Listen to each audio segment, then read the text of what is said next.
कैसे हैं आप सब लोग। उम्मीद करती हूँ सब अच्छे से होंगे। अच्छा, आज हम शेयर आपके साथ करने जा रहे हैं शक्करकंदी जो हम तवे पे तैयार करेंगे। अच्छा, मैंने ली है इसके के लिए 1 किलो शक्करकंदी, लेकिन आपको जितनी रिक्वायर है आप उतनी ले सकते हैं। इसे मैंने धो लिया था और 1-2 घंटे के लिए सूखने के लिए रख दिया था। अच्छा, मुझे चाहिए इसके के लिए कुकिंग ऑयल, जो आम कुकिंग ऑयल होता है, कुकिंग ऑयल लिया है और मैंने लिया है एक टिश्यू। अच्छा, उस कुकिंग ऑयल को मैं इस टिश्यू की मदद से अपनी शक्करकंदी पे लगा रही हूँ। अच्छा, ये धोई हुई शक्करकंदी है और ऑयलिंग करनी है इसे किसी भी आप टिश्यू की मदद से कर सकते हैं, ब्रश की मदद से कर सकते हैं या हाथ की मदद से भी कर सकते हैं। ऑयलिंग ही करनी है, ठीक है। इस तरह से आपने सारी अपनी धोई हुई शक्करकंदी पे ऑयलिंग कर लेनी है।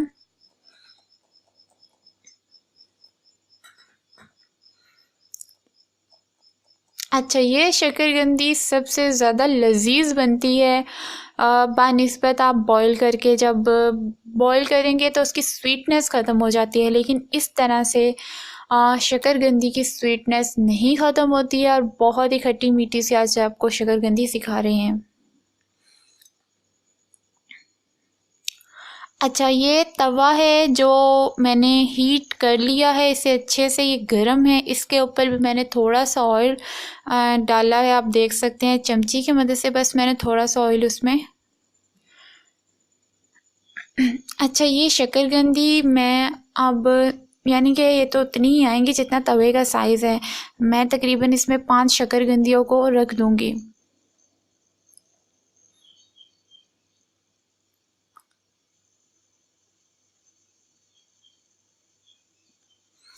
अच्छा, आपने इस तरह से शक्करकंदी को रख कर आपने कोई इस तरह का ढक्कन लेना है जिसकी मदद से इसे पूरी तरह से ढाँप देंगे, क्योंकि इसके अंदर ये जो स्मोक या धुआं पैदा हो रहा है ना, उसी की मदद से इस शक्करकंदी ने बनना है, पकना है। इस तरह का आपने रख देना है कि इसकी स्मोक अंदर ही रहे। अच्छा, तकरीबन 15 मिनट बाद आपने इसे खोलना है, ठीक है। आप देख सकते हैं 15 से 20 मिनट तक ये शक्करकंदी की एक साइड पक जाएगी, वो भी बहुत अच्छे से। तब आपने इसे कोई और ज़्यादा ऑयल नहीं लगाना है, मज़ीद ऑयल नहीं लगाना है और आपने इसे पलट देना है। पलटने के बाद मज़ीद 15 मिनट के लिए हम इसे ढाँप देंगे। अच्छा, मज़ीद 15 मिनट इसे रखने के बाद हम जब इसे खोलेंगे, ये बहुत अच्छे से गल चुकी होगी, पक चुकी होगी और इसे मज़ीद पकाने की कोई ज़रूरत नहीं है। शायद आपको देखने से लग रहा होगा ये थोड़ी कच्ची है, लेकिन ये इतनी अच्छे से बन चुकी है, पक चुकी है कि बस पानी में भी बॉईल करके इतने अच्छे से नहीं पकती होगी जितना ये तवे में इतने अच्छे से बनती है स्मोक में, कि बस आप खाएंगे तो आपको पता लगेगा। ये स्वीटनेस भी इसकी बाकी रहेगी।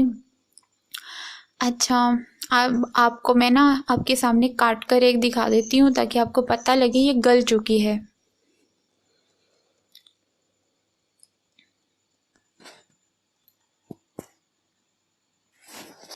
हाँ, ये देखिए, किसी भी छुरी की मदद से ना आपने, ये दरअसल यहाँ पर इसके बाल हैं, दूसरी तरफ से आपको करके दिखाती।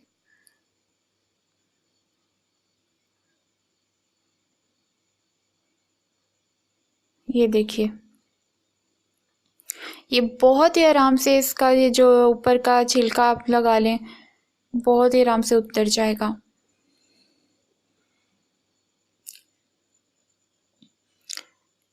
बहुत गर्म है इस टाइम, इसलिए मैं अच्छे से उतार नहीं पा रही हूँ। देखिए, मैंने इसे कंप्लीट उतार लिया है और अब हम इसे कट करेंगे, ठीक है। एक को हम लंबे रूप कट करेंगे और एक को पीसेस की शक्ल पे करेंगे। अच्छा, इसकी स्वीटनेस जब बाकी रहती है ना, ये तो स्वीट है, इसके साथ हमने की है इमली की चटनी।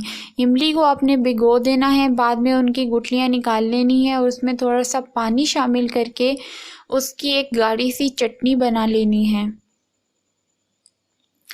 इसके ऊपर हम स्प्रेड करेंगे चाट मसाला। अच्छा, चाट मसाला आपको रेडीमेड बाज़ार से मिल जाता है, आपको बनाने की ज़रूरत नहीं है। किसी भी कंपनी का अच्छा सा आपने चाट मसाले के नाम से ही होगा, चाट मसाला आपने ले लेना है।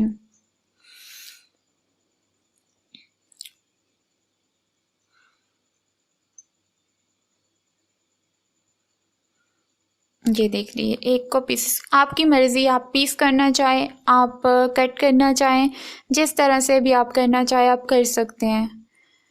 अच्छा, पहले हम इसमें डाल देते हैं, इनके ऊपर ना हम शामिल कर देते हैं चाट मसाले को। अच्छा, ये इतनी लजीज बनेगी ना, क्योंकि इसकी स्वीटनेस बाकी है और इसके ऊपर जब चाट मसाला बनता है पड़ता है, फिर हम इसमें डालेंगे इमली की चटनी जो घर में ही हमने तैयार की है।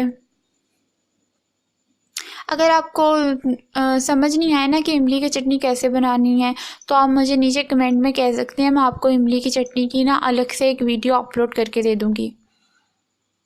इस स्नैक को ना मैं कहती हूँ बच्चों को लाजमी खिलाएं, और जिन लोगों के बच्चों की ग्रोथ अच्छे से नहीं हो पा रही है, उनके हेयर फॉल बहुत ज़्यादा है, तो इसमें बहुत ज़्यादा विटामिन पाए जाते हैं, मिनरल्स पाए जाते हैं जो हमारे हेयर ग्रोथ के लिए बहुत ज़्यादा मुफीद है।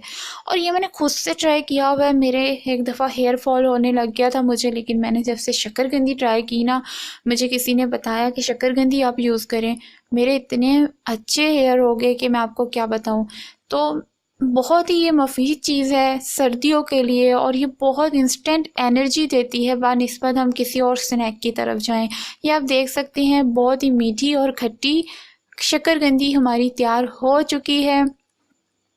अच्छा, आपने ज़रूर ट्राई करना है और मुझे कमेंट में ज़रूर बताना है कि आपको ये रेसिपी कैसी लगी है, क्योंकि मैं आपके कमेंट का ज़रूर इंतज़ार करूँगी। मुझे तो बहुत पसंद है और मैं खाने लगी हूँ इस शकरकंदी को।